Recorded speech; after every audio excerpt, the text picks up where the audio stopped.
I think this last week has really demonstrated how serious this crisis has become, the real depth of it. We now see something like 5,000 people have died in the UK. We've had about 200,000 tests completed, 50,000 tested positively.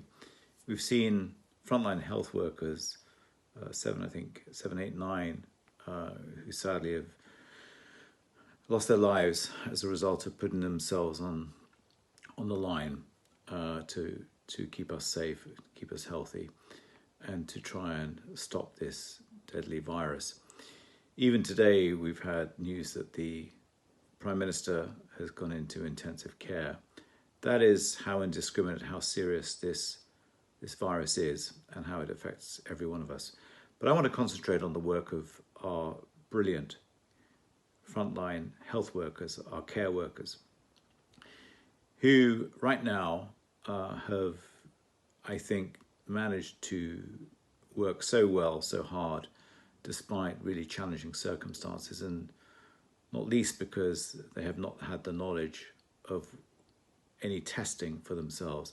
That has now changed. I'm pleased to say there's really positive news, which as of today, NHS workers have been able to have tests undertaken over at the hospital UCW Coventry. And that is a very positive thing. But we need more testing. We need community testing, and I know that's on its way. But for our health workers, that's critical. It needs to be extended also to our social care workers, those working in residential care homes.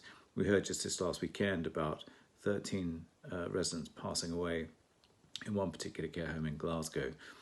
We must get to grips with this really quickly, and that's what I want to hear from government, is its plans, its absolute definitive plans to get the tests to a level which is necessary for us to get control of this crisis.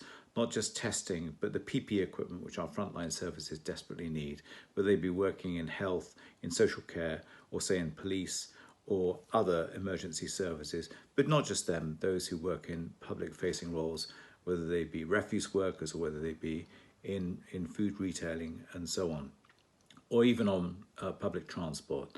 We heard just in the last 24 hours that 9 bus drivers and workers have passed away in the last week as a result of Covid-19.